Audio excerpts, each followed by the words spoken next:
ವಿಡಿಯೋಡ್ತಾ ಎಲ್ಲರಿಗೂ ನಮಸ್ಕಾರ. ಭಾಳ ಜನ ಕೇಳ್ತಿದ್ರಿ ಶೆಡ್ಡಿನ ಬಗ್ಗೆ ವಿಡಿಯೋ ಮಾಡಿ ಅಂತ ಹೇಳ್ಬಿಟ್ಟು.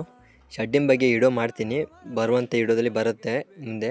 ಹಾಗೆ ಇವಾಗ ಹೇಳ್ತಾಯಿದ್ದೀನಿ ನೋಡಿ, ನೀವು ಶೆಡ್ಡು ದೊಡ್ಡದಾಗಿ ಸ್ಟಾರ್ಟ್ ಮಾಡಬೇಕಂತೇನಿಲ್ಲ. ಯಾವ ಥರ ಮಾಡ್ಕೋಬೇಕಂದ್ರೆ, ಬೇಸಿಗೆಗಾಲದಲ್ಲಿ ಬಿಸಿಲು ಅಷ್ಟೊಂದು ಬರಬಾರ್ದು ಶೆಡ್ ಒಳಗಡೆ. ಮಳೆಗಾಲದಲ್ಲಿ ಮಳೆ ಒಳಗಡೆ ಬರ್ದಂಗೆ ನೋಡ್ಕೊಳ್ಳಿ.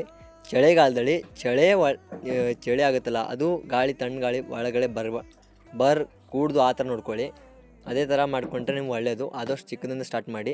ಭಾಳ ಜನ ಕೇಳ್ತೀರಿ, ಅಲ್ಲಿ ಹೈಟೆಕ್ ಶೆಡ್ ಇದೆ, ಇದು ಶೆಡ್ ಇದೆ, ಅವರು ದುಡ್ಡು ಹಾಕಿ ಆಲ್ಮೋಸ್ಟ್ ಭಾಳ ಜನ ಫೇಲ್ ಆಗಿದ್ದಾರೆ. ನೀವು ನೋಡಿ, ನಿಮ್ಮ ಪ್ರಕಾರ ನಿಮ್ಮ ಬಜೆಟ್ ಎಷ್ಟಿದೆ ಅಷ್ಟನ್ನ ಹಾಕ್ಬಿಟ್ಟು ಸ್ಟಾರ್ಟ್ ಮಾಡಿ. ನೀವು ಅದೇ ನಿಮ್ಮ ಪ್ರೀತಿ ವಿಶ್ವಾಸ ಹೀಗೆ ಇರಲಿ ಅಂತ ಹೇಳ್ಬಿಟ್ಟು ಇವತ್ತು ನಮ್ಮದು ಒಂದು ಖುಷಿ ವಿಷಯ ಏನಂದರೆ, ನಮ್ಮದು 500 ಫಾಲೋವರ್ಸ್ ಆಗಿದ್ದಾರೆ. ಅದಕ್ಕೆ ಎಲ್ಲರಿಗೂ ಧನ್ಯವಾದ ಇಡೋ ಮುಖಾಂತರ ಹೇಳ್ತಾಯಿದ್ದೀನಿ.